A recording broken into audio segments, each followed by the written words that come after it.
Ya vamos. Veo que hay una participación en el chat.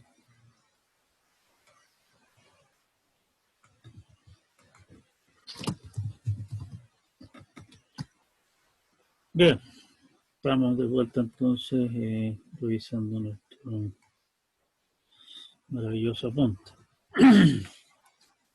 Les comenté que había subido una versión nueva al apunte que básicamente revisé gran parte de la primera parte, completando algunas explicaciones y verificando algunas cosas. Y ahora estoy en el proceso de hacer lo mismo con la segunda parte, así que espero también que más o menos pronto salga otra edición del apunte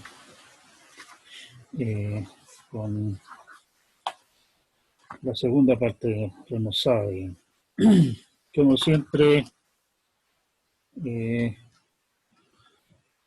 pillar patos, sugerir mejoras, corregir explicaciones incorrectas, incompletas, incomprensibles, o lo que sea, tiene un premio en la nota final. Bien, habíamos estado hablando de lenguajes computables, computablemente numerables, lenguajes computables también decidibles, computablemente numerables, o sea, ya, eso. Habíamos dicho que los nombres tradicionales para esto son, el lenguaje se llama recursivo y recursivamente numerable, pero eso es bastante poco explicativo y se ha estado popularizando por último tiempo la idea de llamarlos computables y computablemente numerables.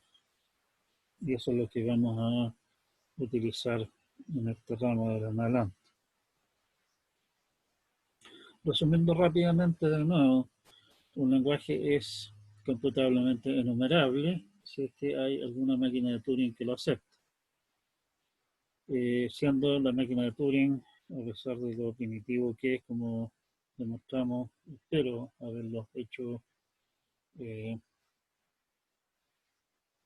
haberlos convencido de que realmente es un buen modelo de lo que significa hacer computación.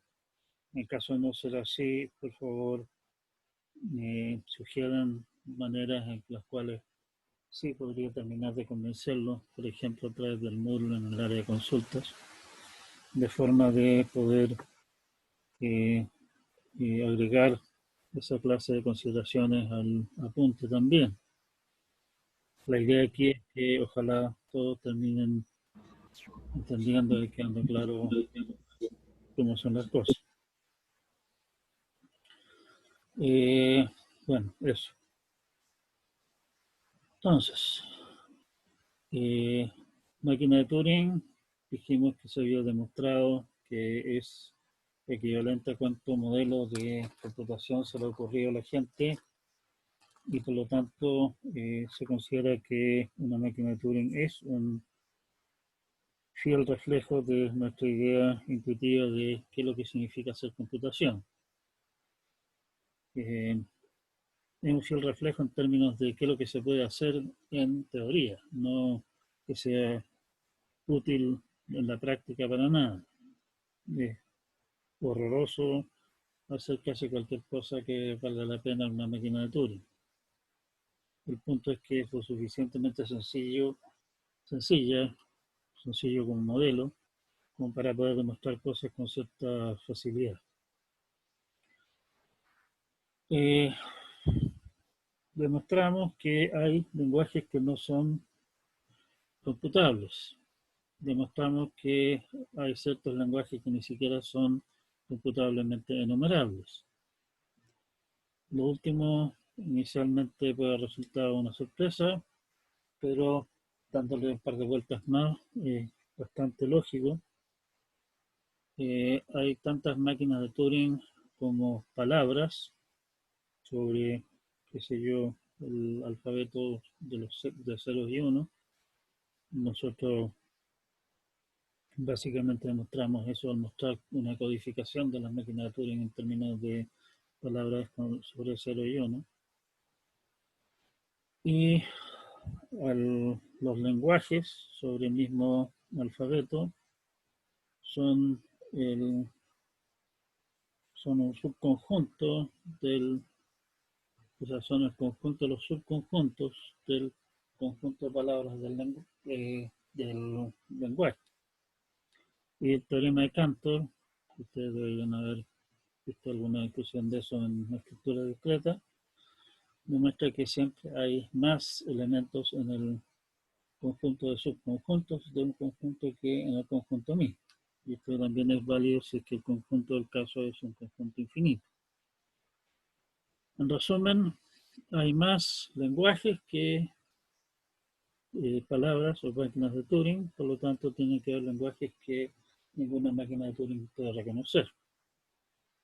Eso en realidad sí no es tan sorprendente. Lo que es un tanto chocante es que dentro de esos lenguajes que ninguna máquina de Turing puede reconocer, hay lenguajes que en el fondo nos interesan.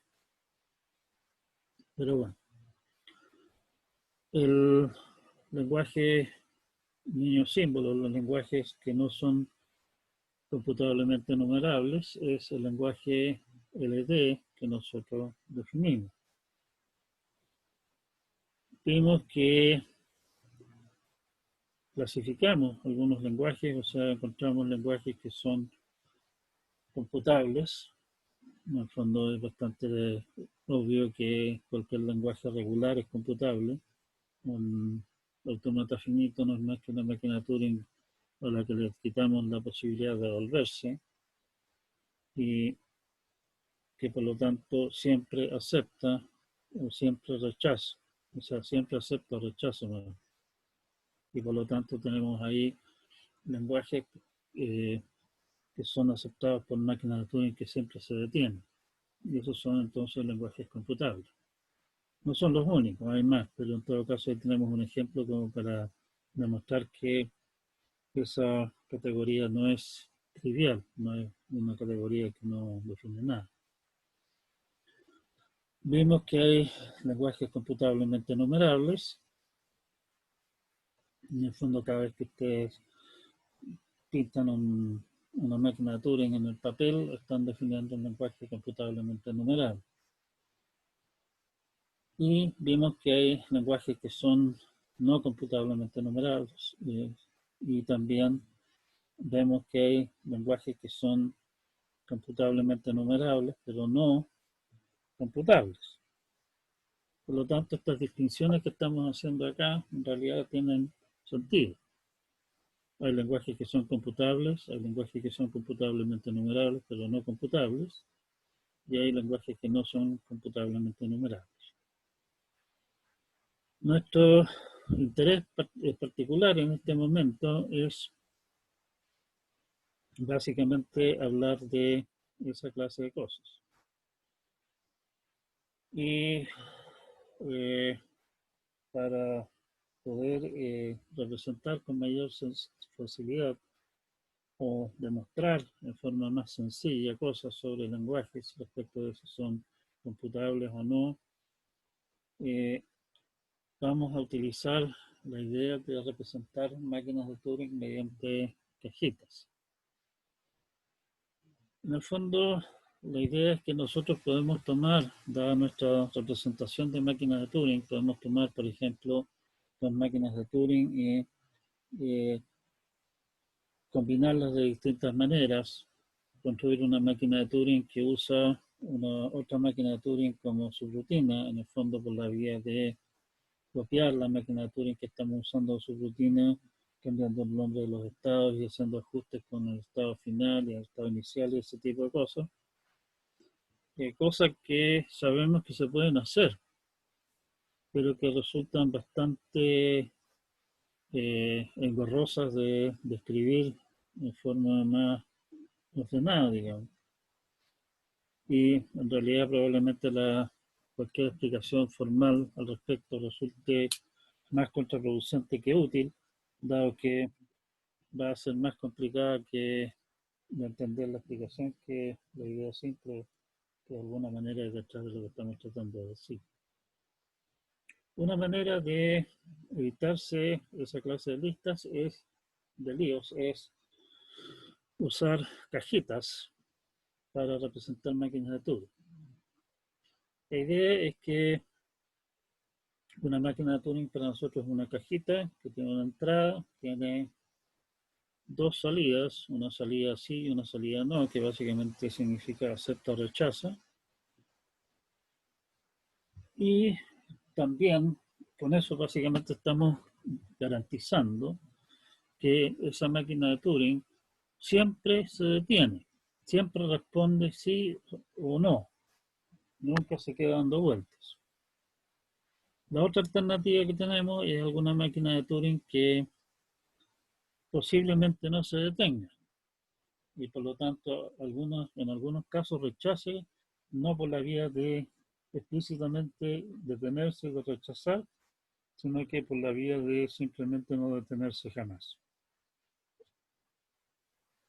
Para simplificar nuestros monos, vamos a esquematizar la segunda alternativa a través de indicar que la máquina de Turing del caso tiene solamente una salida sí. O sea, estamos diciendo que cuando corresponde se detiene y dice sí. Cuando no acepta, simplemente entra en un ciclo infinito y nunca responde. Con eso estamos de alguna manera haciendo más uniforme el asunto, mirando el mono, digamos, que claro inmediatamente si de qué estamos hablando. ¿Sí? Entonces, vamos a utilizar como subrutinas, como cajitas predefinidas, digámoslo así, algunas máquinas que ya conocemos, que hemos estado discutiendo su construcción, como la máquina U, que toma una máquina de Turing y una palabra básicamente, y responde sí si esa máquina de Turing acepta, y entra en este caso para nuestros efectos en un ciclo infinito si la máquina de Turing simulada rechaza. Con esta idea de cajas vamos a repetir algunos teoremas anteriores, que en realidad no es una gran novedad, digamos, sino que simplemente es una manera de explicar cómo se usa esto. Soltar un poco los dedos utilizando esta cosa. Si el primer teorema, si L es computable, entonces computable su complemento. En realidad la idea es bastante sencilla, es simplemente cambiar la respuesta sí por no y la respuesta no por sí. Como la máquina de Turing, o sea, perdón, como L es computable, estamos suponiendo que, estamos diciendo que hay una máquina de Turing, llamémosle M, que acepta L, y en particular acepta y siempre se detiene respondiendo sí o no. Por lo tanto, tomando la respuesta de esa máquina de Turing y dando las vueltas, simplemente obtenemos una máquina de Turing que decide, no solamente reconoce el complemento.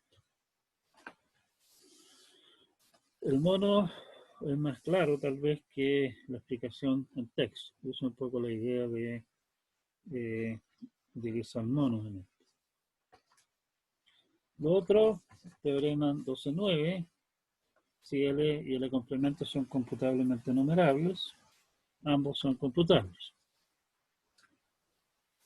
Nuevamente, la idea es que me están diciendo que L y L complemento son aceptados por máquinas de Turing, por lo tanto hay máquinas de Turing M y M complemento, tremendamente creativo nuestra nomenclatura, que aceptan esos dos lenguajes. Podemos entonces construir una máquina de Turing que lo que hace es tomar los datos de entrada, copiarlos a una nueva cinta y enseguida volver al comienzo de las dos cintas. Eso lo puede hacer por la vía de ir contabilizando en alguna tercera cinta auxiliar cuánto ha copiado, digamos, para poder después devolverse en esa tercera cinta y en las dos cintas, en la original y en la copia, para posicionarse al comienzo. Y enseguida hacer lo siguiente: ejecutar un paso de la máquina de Turing M, un paso de la máquina de Turing M complemento. Como dijimos que las dos máquinas, o sea, los dos lenguajes son computablemente enumerables, quiere decir que una de las dos máquinas se va a detener garantizadamente, porque una palabra o pertenece al lenguaje o pertenece al complemento. Y la que se detenga me dice si es que la palabra pertenece al lenguaje, en cuyo caso aceptamos, si estamos preguntando por si pertenece al lenguaje. Si la que se detiene primero, la que se detiene en realidad, es la que acepta el complemento, sabemos que la palabra no pertenece al lenguaje y podemos responder que no. Y al revés. O sea, tenemos con eso una máquina de Turing, garantizadamente siempre se detiene, que responde correctamente sí o no, si la palabra pertenece al lenguaje o no, y si la palabra, o también, viéndolo de la otra manera, si es que la palabra no pertenece al lenguaje. O sea, tenemos como decidir L y L complemento. Todo resumido en un fácil mono, como ustedes pueden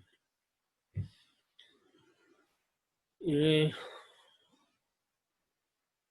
Usando cajitas es relativamente sencillo demostrar que los lenguajes son cerrados respecto a las operaciones regulares tradicionales, la unión, la concatenación, la estrella de Kleene, son cerrados respecto de intersección.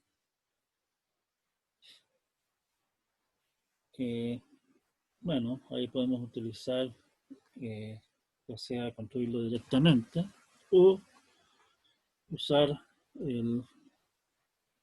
que son cerrados con respecto al complemento y son cerrados con respecto a unión.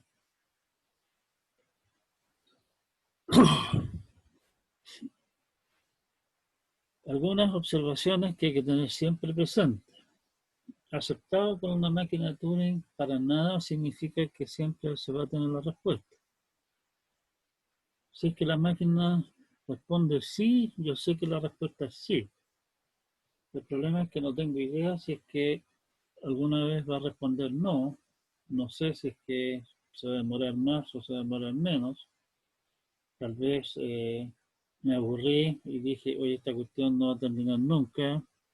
Y dije, no acepta cuando iba a aceptar en el siguiente paso. No hay cómo saberlo.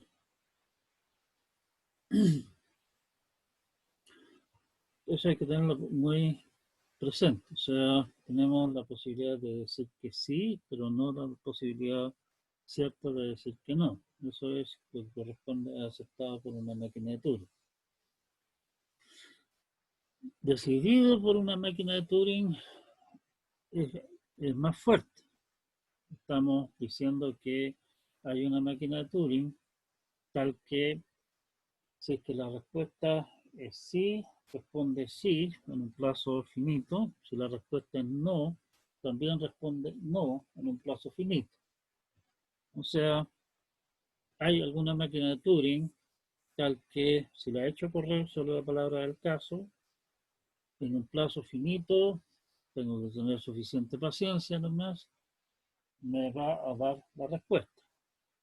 Cuidado también que el lenguaje sea recursivo, que el lenguaje sea computable, que haya forma de decidirlo, no significa que todas las máquinas de Turing que lo aceptan siempre se detiene.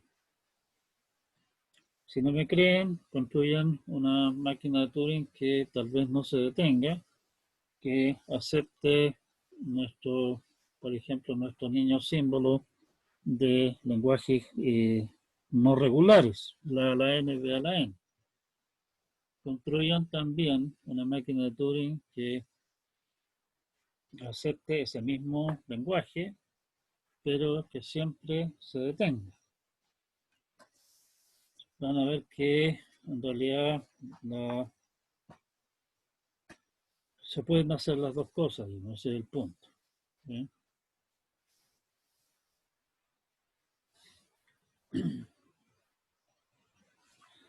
La otra cosa es que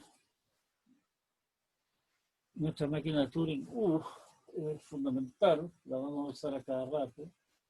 Es muy útil porque nos permite básicamente trabajar con máquinas de Turing. El lenguaje de la máquina de Turing U es una palabra que contiene la descripción de una máquina de Turing y una palabra, y básicamente me dice si la máquina de Turing representada acepta o no la palabra que viene como dato para ella.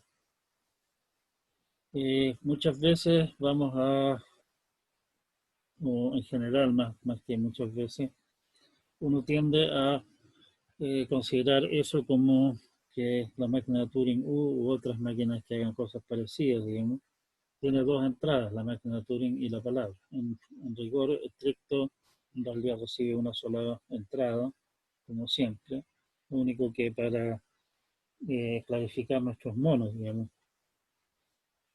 lo que hacemos es lo mostramos así para entender mejor. Perdón. Bueno, las cosas que quedan acá como punteo son definitivamente potenciales ejercicios. Si creen que hay alguna parte del cuento que no la tiene suficientemente sentada en sus conceptos, vean cómo podrían construir una cajitas que demuestran, por ejemplo, que máquinas de Turing aceptan el asterisco, donde él es un lenguaje recursivamente, perdón, un lenguaje computacionalmente numerable. Discúlpenme, pero la terminología tradicional que he estado usando durante ya van para 40 años, se me hace complicado dejarla de lado tan rápidamente. Bien, eso es la tecnología hasta el momento. El otro tema, volvemos sobre lo mismo, reducir problemas. Un problema es un subconjunto de sigma asterisco, básicamente es un lenguaje. La respuesta al problema es: ¿esta palabra pertenece al lenguaje, sí o no? Como ya habíamos dicho antes, esto busca poco respecto a problemas, pero se pueden reducir, digámoslo así, los tradicionales problemas de búsqueda. Hálleme el elemento que muéstreme el grafo que dígame si qué sé yo, no sé, pero el volumen de esta cosa es 37 o lo que sea. Toda esa clase de cosas se pueden transformar en una secuencia de preguntas sí o no. Y por lo tanto, en realidad, esto no es una restricción demasiado severa. Nos ayuda, sí, porque nos lleva del ámbito de problemas, que en realidad es una cosa un tanto nebulosa, digamos. También ahí estamos hablando de ideas más bien informales, nos permite llevarlo a un ámbito que nosotros sabemos moderno, que es el ámbito de los lenguajes.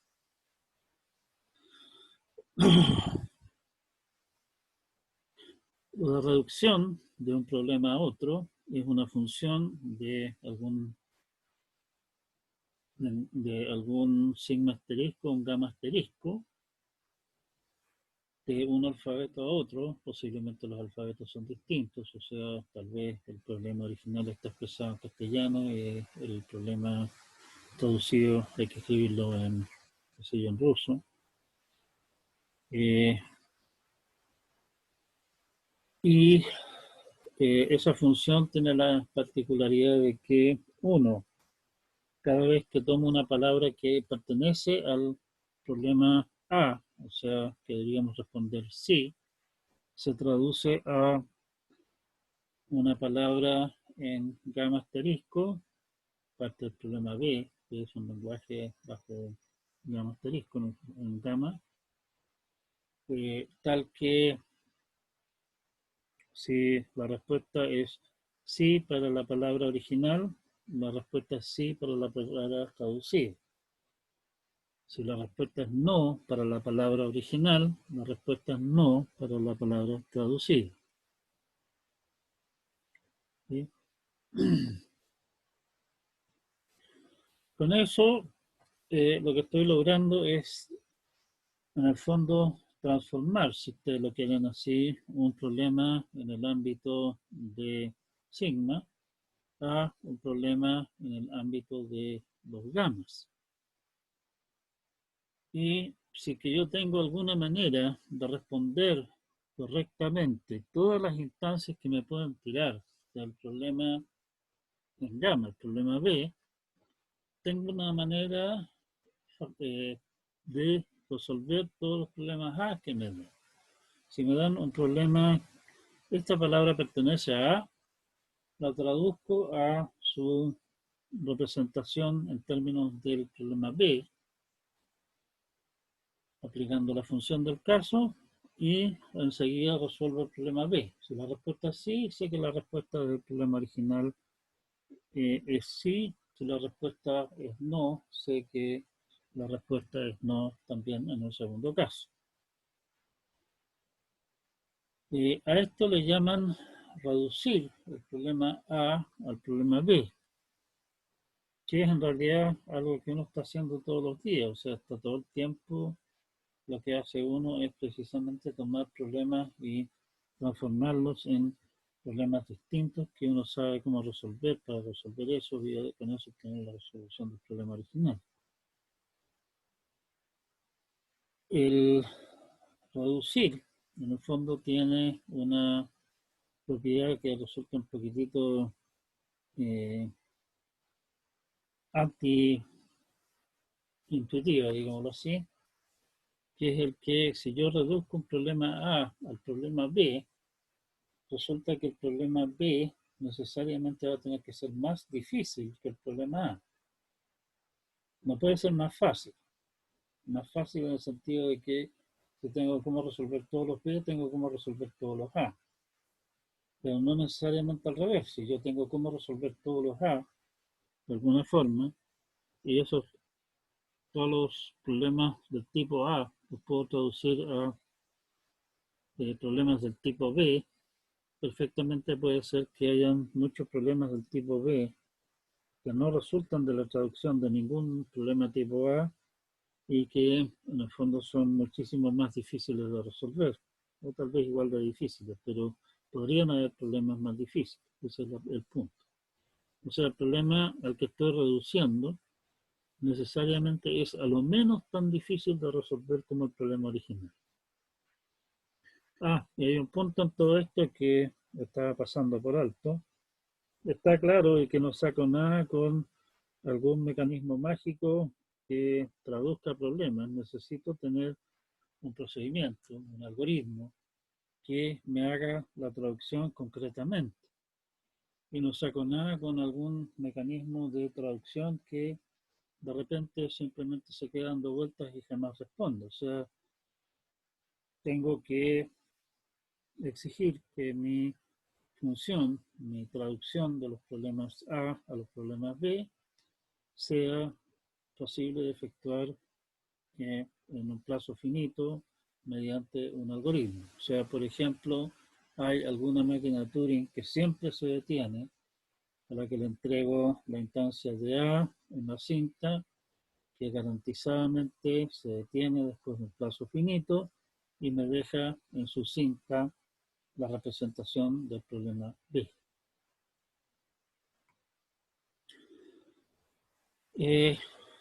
La figura 12.9 es una representación gráfica que muestra básicamente, tenemos sigma asterisco dividido en dos pedazos, el pedazo A y el pedazo no A. El pedazo A de sigma asterisco, o sea, sigma asterisco completo, se traduce a algún pedazo de gamma asterisco, con la particularidad de que la parte de sigma asterisco que corresponde a A se responde a algún pedazo de B, y la parte no A de sigma asterisco se traduce en algún pedazo de no B en gamma. ¿Sí?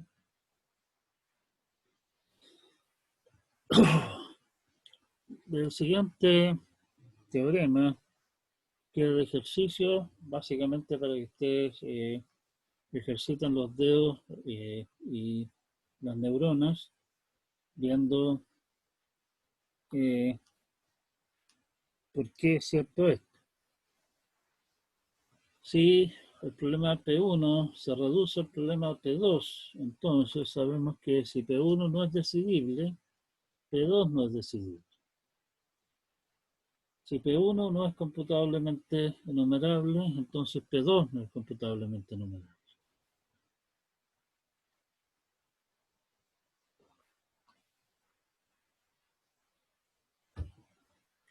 Los correspondientes contrapositivos son, si P2 es computablemente enumerable, entonces P1 es computablemente enumerable. Si P2 no es, P2 es decidible, entonces P1 es decidible. ¿Sí? O sea, vienen las distintas cosas que, esas implicancias que significan, y vean qué es lo que significa eso en términos de reducir problemas. Un par de lenguajes que son útiles para reducir desde ellos son el lenguaje LE, que básicamente es el lenguaje de las máquinas de Turing, tal que el lenguaje de la máquina es vacío, y el lenguaje LNE, non-empty y non-empty en realidad, es el lenguaje, el complemento, el lenguaje de todas aquellas máquinas de Turing cuyo lenguaje no es vacío. Nuestro primer teorema es que LNE es computablemente enumerable. Una manera de demostrar eso, y aquí vamos a utilizar la tecnología cajita holística, es la máquina de Turing U, porque sabemos cómo construirla, sabemos que es un cacho tremendo hacerlo, pero sabemos que existe y podemos, si alguien nos apura demasiado, podríamos construirla. Y eso la modificamos de tal manera de que lea la descripción de una máquina de Turing y a continuación inventa no deterministamente una palabra, lo que significa básicamente una serie de movidas que lo único que hacen es escribir un símbolo y avanzar en la cinta, avanzar un símbolo, o sea, avanzar a escribir todas las posibilidades de símbolo, escribirlas no deterministamente y avanzar, obviamente con toda la faramalla de ir contabilizando cuánto tenemos escrito, qué sé yo, de manera a poder devolvernos y pararnos al comienzo. Y una vez hecho eso, a continuación de toda esa maquinaria, simplemente escribir a la cola nuestra máquina de Turing universal. Esa máquina de Turing universal entonces va a tomar la descripción de la máquina de Turing y la palabra y va a simular la máquina de Turing da como dato sobre esa palabra y va a aceptar si es que la máquina de Turing que estamos simulando acepta. Bueno, el punto entonces es que al inventarnos deterministamente una palabra, utilizando la interpretación bruja de no determinismo, brujamente vamos a justo inventar una palabra tal que M acepta esa palabra y por lo tanto lo que hace ejecutar U sobre eso no es más que verificar de que nuestra adivinanza era correcta. Bajo la interpretación de se prueban todas las alternativas, en el fondo lo que estamos haciendo es probar todas las palabras posibles en algún orden para ver si es que son aceptadas por la máquina de Turing M, que en el fondo eso corresponde a nuestra demostración de que las máquinas de Turing no deterministas y deterministas aceptan los mismos lenguajes. Y con eso estamos entonces viendo si es que alguna vez alguna acepta para ambos. Bueno, todo este palabrerío en el fondo aquí lo que va, podemos tomar una máquina de Turing, inventarle datos de entrada correctos, digámoslo así, y verificar de que esa máquina de Turing los acepte, por lo tanto aceptamos. Está claro de que si nuestra máquina de Turing no acepta ni una cosa, o sea, la palabra no pertenece a LNE, podemos estar inventando palabras hasta que se nos ponga azul la cara, jamás vamos a dar con ninguna que es aceptada por la máquina de Turing M, por lo tanto la respuesta va a ser simplemente no se detiene.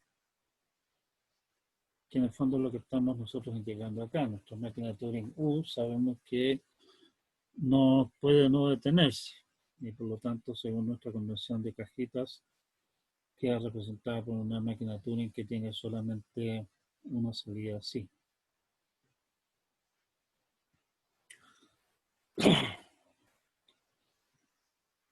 Bien, segundo punto, LNE no es computable, no es decidible. Lo que vamos a hacer va a ser reducir LU a LNE. O sea, en el fondo vamos a tomar una instancia de LU, que es una máquina de Turing y una palabra, y la pregunta es, ¿esta máquina de Turing acepta esta palabra? Y eso lo vamos a transformar en una instancia del problema LNE. O sea, vamos a construir una palabra y una máquina de Turing. Vamos a transformar la pregunta, ¿esta máquina de Turing acepta esta palabra? La vamos a transformar en el problema de esta máquina de Turing acepta algo. La construcción es la que aparece en la figura 1211, que básicamente lo que hace es construimos una máquina de Turing M', que toma como datos la máquina de Turing M y la palabra del caso. Y lo que hace M' es simplemente olímpicamente omitir su entrada X y toma, digamos, la palabra W, que es parte de los datos del problema, en el fondo, los copia en la cinta y enseguida echa a correr M sobre el resultado. Si M responde que sí, respondemos que sí. En caso de que M no responda, estamos suponiendo que M es una máquina de Turing que posiblemente no se detiene, simplemente no decimos nada. Nótese que esto significa que M' acepta cualquier cosa que le tiren, si es que M acepta W. Lo descarta simplemente la entrada, así que no le importa.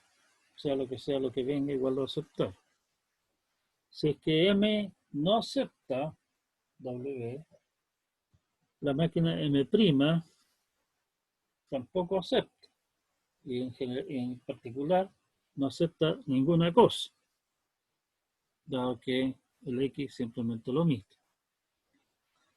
En conclusión, el lenguaje aceptado por M' es vacío siempre que M acepte W, no acepte W, y es no vacío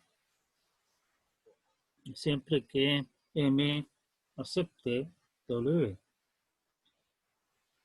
Si pudiéramos tomar M' ahora y determinar si el lenguaje aceptado por M' es vacío, estaríamos decidiendo LU.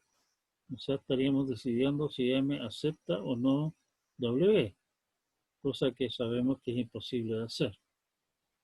Como sabemos que eso es imposible de hacer, acabamos de hacer una reducción en realidad, como sabemos que eso es imposible de hacer, quiere decir que nuestro problema LNE también, o sea, también es imposible, ¿sí? O sea, no es decidible, no es computable.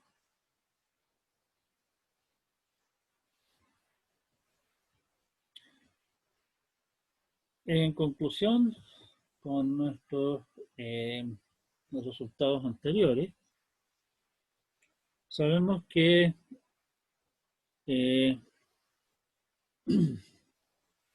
LNE es computablemente numerable. Y vimos que además no es computable. O sea, por lo tanto, concluimos que LE no puede ser computablemente numerable. Porque si lo fuera, LE y LNE serían ambos computables. Y sabemos que LNE no es computable. ¿Sí? Ahí tenemos un ejemplo de otro ejemplo más de lenguaje que sabemos que es computablemente enumerable, pero no computable. ¿Estamos? Por favor, este tema es necesario en muchas demostraciones y tener claro el por qué estos dos lenguajes son como son. Y estas demostraciones, digamos, son en ese sentido centrales, entender qué monos pintan estas dos cosas en toda nuestra historia. Así que ojo al charqui con esto.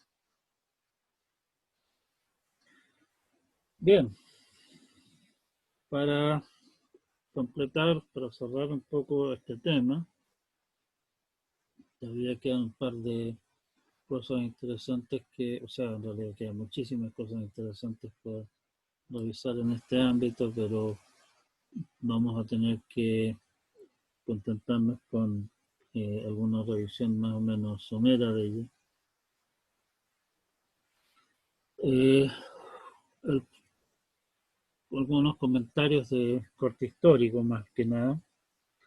El problema original de Turing era que no es decidible si es que una máquina de Turing alguna vez se detiene. Eso se conoce como el halting problem, que de alguna manera es el problema central, digamos, la madre de todos los problemas acá. Es nuestro problema de hola mundo, en castellano, digamos, para nuestro punto de partida, muchas cosas. Esto viene de que la definición original de Turing, de máquina de Turing, era en realidad que la máquina de Turing aceptaba por la vía de detenerse y rechazaba por la vía de no detenerse. O sea, era más nuestro modelo de la cajita de aceptado por máquina de Turing más que decidido por máquina de Turing. Y el problema entonces de Turing original era: ¿esta máquina de Turing acepta o no esta palabra? ¿Se detiene o no? Bueno, resulta que eso en el fondo demostramos que no es decidible.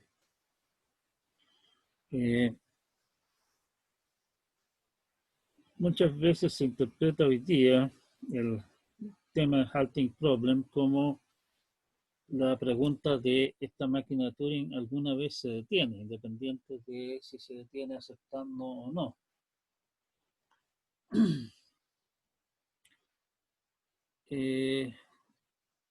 Esto también en el fondo es relativamente fácil, digamos, de traducir a cosas más o menos manejables. Y por lo tanto también, igual que el problema de Turing original, determinar si es que una máquina de Turing acepta una palabra, que es lo que básicamente decía Turing originalmente, o esta máquina de Turing alguna vez se detiene, que es un poco la interpretación moderna. Los dos son problemas que no son decidibles, por básicamente las mismas razones. Este cachirulo, digamos, simplemente como añadido por el hecho de que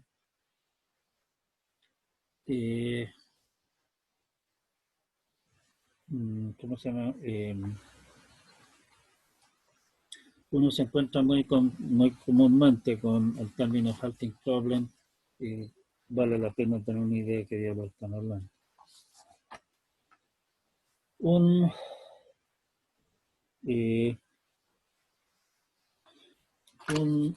resultado muy entretenido, útil,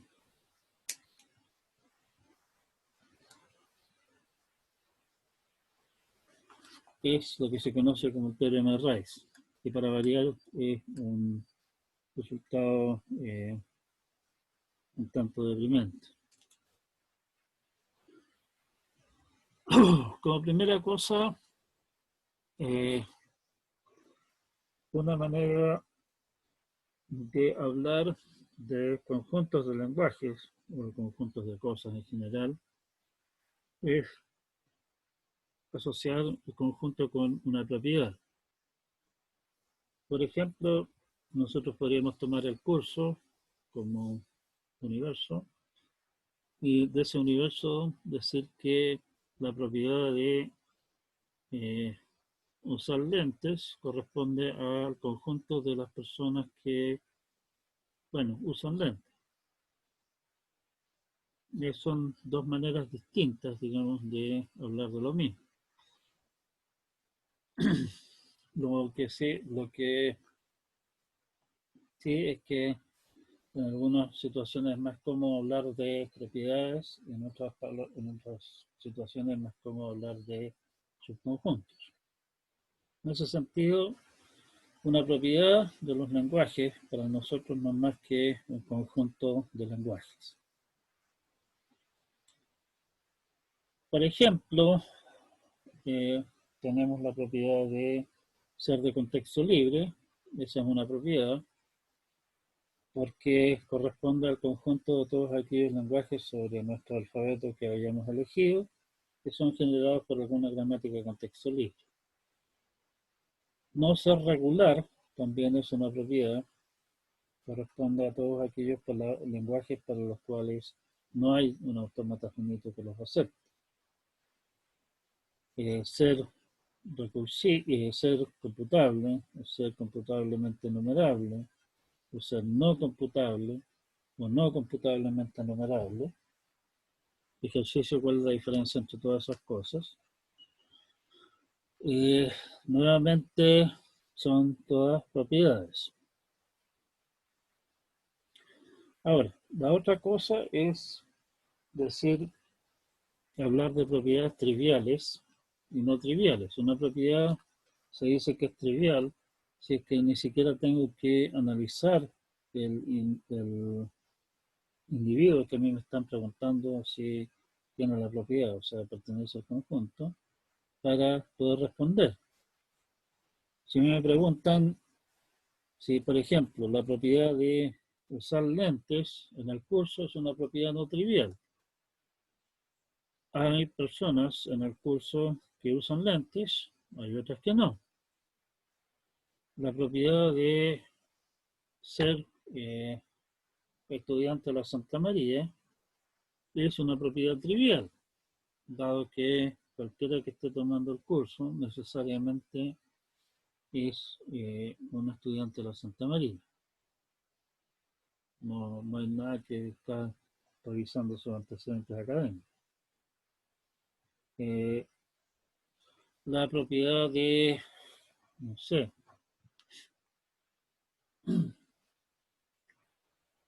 venir de Aldebarán también es una propiedad trivial de los estudiantes del curso. Estoy bastante seguro de que ninguno de nuestros estudiantes viene de tan lejano lugar y por lo tanto es trivial. No tengo por qué ir a mirar los antecedentes de la persona del caso para determinar que esa propiedad definitivamente no la cumple, o sea que es falso.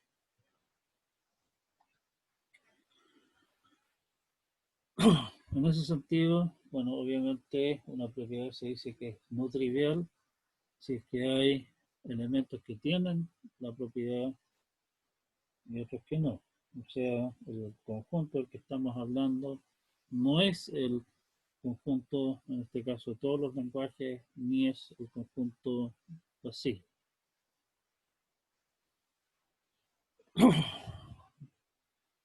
Demostramos en particular de que las propiedades anteriores no son triviales. Por ejemplo, demostramos que el lenguaje de contexto libre lo construimos por la vía de definirlos mediante la gramática y vemos que hay lenguajes que son generados por la gramática y sabemos vía el lema de bombeo correspondiente, por ejemplo, que hay lenguajes que no son de contexto libre.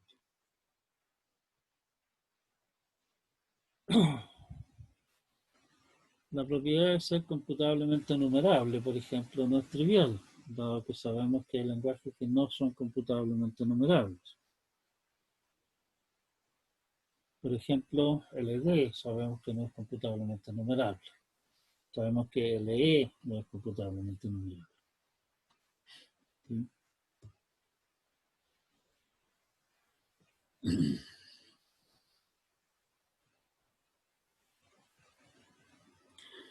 Muy en particular, aquí estamos interesados en propiedades triviales y no, propiedades de los lenguajes computablemente numerables. Estamos cuidadosamente nos estamos restringiendo el caso de los lenguajes que son computablemente numerables. Una propiedad de los lenguajes computablemente numerables es un conjunto de lenguajes y es un conjunto de máquinas de Turing. ¿Sí?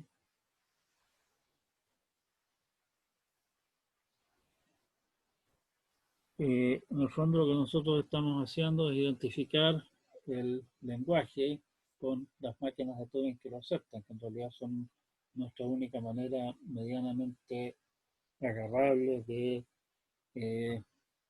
tener alguna forma de escribir el lenguaje correspondiente. Recuerden que típicamente los lenguajes son infinitos y simplemente dar la lista de las palabras no es suficiente. Hablamos de decidir la propiedad de los lenguajes computablemente numerables para determinar si es que el lenguaje aceptado por una máquina de Turing dada tiene o no la propiedad del caso. O sea, dada la propiedad, por ejemplo, dada la propiedad el lenguaje regular, la pregunta es, aquí tengo una máquina de Turing, el lenguaje que esta máquina de Turing acepta es regular o no. Bueno, resulta que, como ya les anticipábamos, La decepcionante respuesta a esta pregunta es que toda propiedad no trivial de los lenguajes computablemente enumerables no es decidible. Por ejemplo, si el lenguaje aceptado por la máquina de Turing es regular o de contexto libre, son propiedades no triviales, y por lo tanto, al determinar si el lenguaje aceptado por uno es regular o es de contexto libre, no es decidible.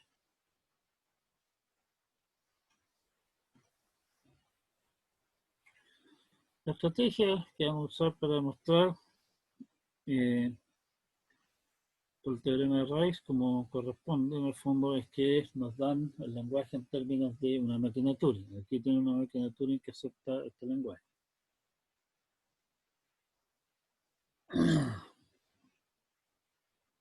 Vamos a reducir LU a L sub P, o sea, LU vamos a reducir a el lenguaje de las máquinas de Turing que tienen, cuyos lenguajes tienen la propiedad P. Como sabemos que LU no es computablemente, no es decidible, tampoco puede serlo LP.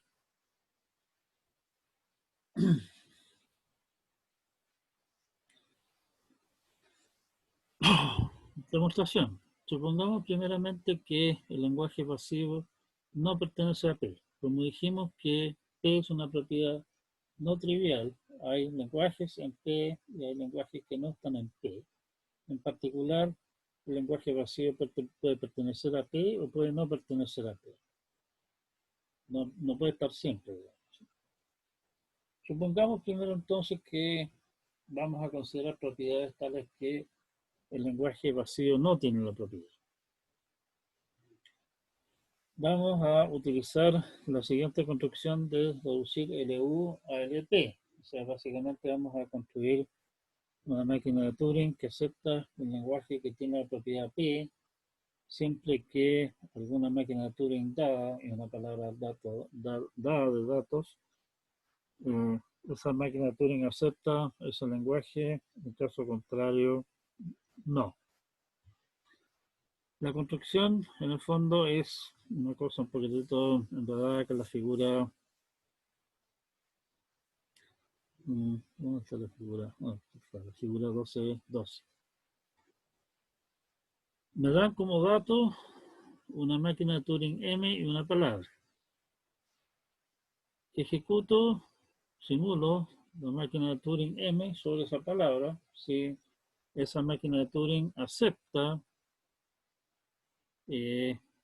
esa palabra, echamos a andar una máquina de Turing M sub L que acepta un lenguaje que yo sé que ese lenguaje tiene la propiedad.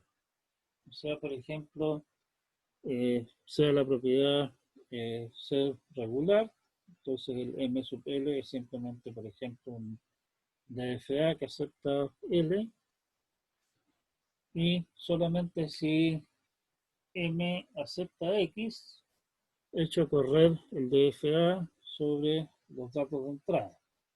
Si ese DFA acepta, lo tomamos sí. Si es que el DFA rechaza, bueno, respondemos que no. Si es que la máquina de Turing original, el M, no acepta X, jamás va a terminar, jamás se va a iniciar siquiera el procesamiento mediante el DFA, y por lo tanto la máquina M' que estoy construyendo en el fondo no acepta nada. O sea, lo que acabo de hacer es construir una máquina Turing M', tal que si M acepta X, acepta el lenguaje dado, que habíamos dicho que tenía la propiedad P. Si es que M no acepta, lo que hace la máquina de Turing M' es aceptar nada, conjunto vacío, que habíamos dicho que no tiene la propiedad P. Si yo estuviera en condiciones de determinar si esta defecio M' acepta un lenguaje que tiene la propiedad P, indirectamente tendría entonces, mediante esta construcción, manera de decidir si la máquina de Turing M acepta X, pero eso sabemos que es imposible de hacer. Por lo tanto, es imposible decidir si el lenguaje aceptado por la máquina de Turing M' tiene o no la propiedad. Es una reducción, ¿sí? Para este caso particular. Pero hemos dejado fuera la posibilidad de que el lenguaje vacío tenga la propiedad. Vamos a ese tema ahora.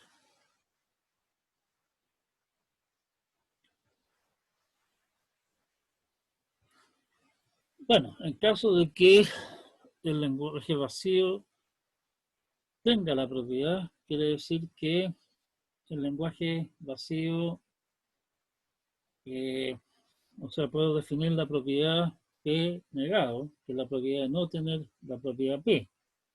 Está claro de que si el lenguaje vacío tiene la propiedad, quiere decir que el lenguaje vacío no tiene la propiedad de no tener la propiedad.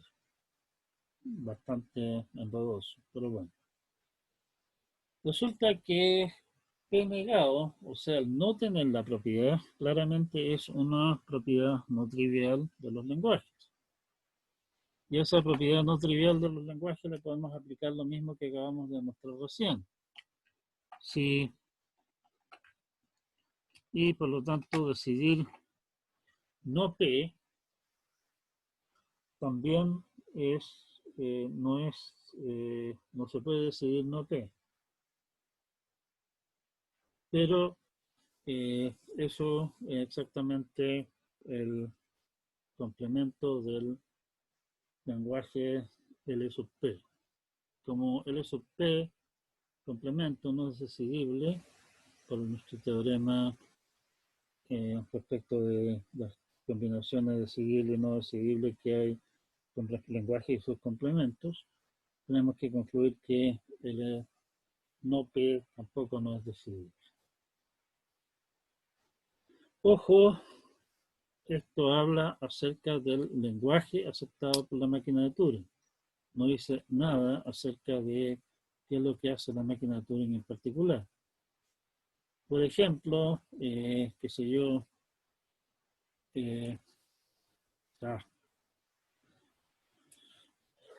esta máquina de Turing acepta alguna palabra utilizando más de, qué sé yo, 30 movidas. Eso podemos determinarlo por la vía de simular la máquina de Turing y ver qué es lo que hace. Digamos.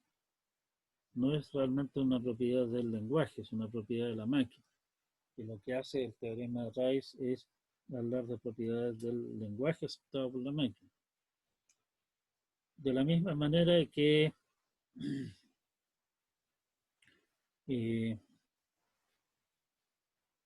o sea, en el fondo estamos hablando de, sí, estamos hablando de las propiedades del lenguaje que la máquina acepta. O sea, si nosotros decimos, oiga, esta máquina de Turing, todas sus palabras las acepta, que sé yo, en menos de 15 pasos,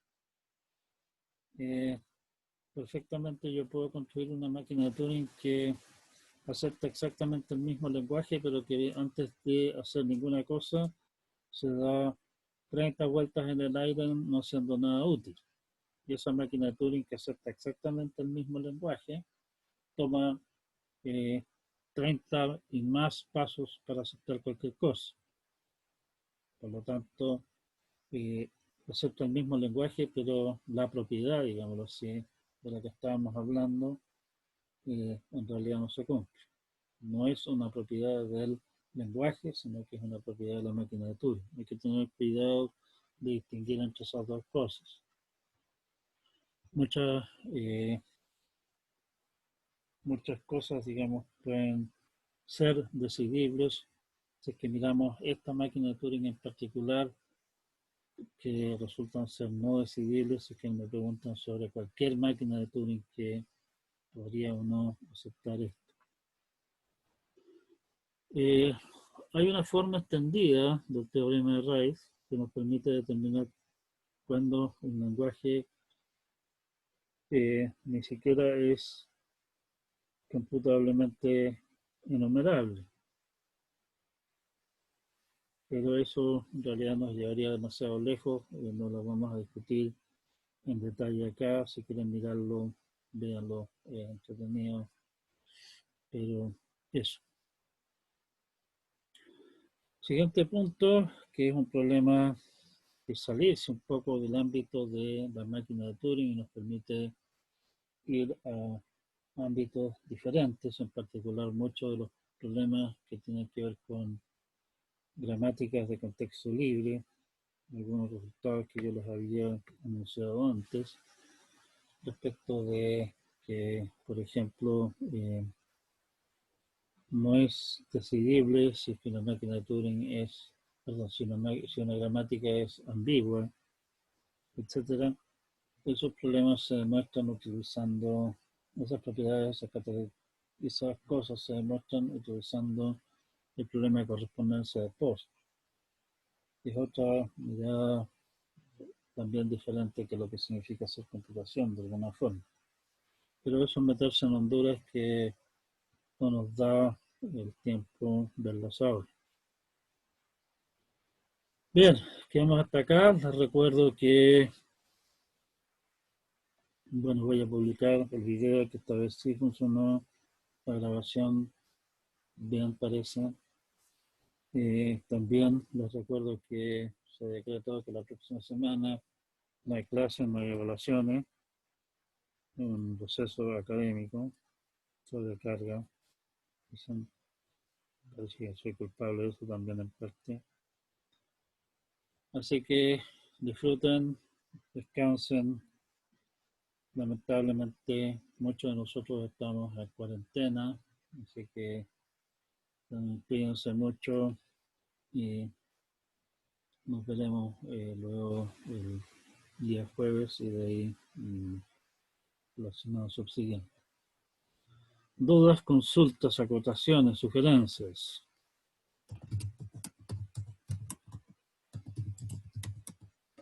Doy la palabra. Doy el chat también por si es que en algunos casos el sonido suele ser bastante malito.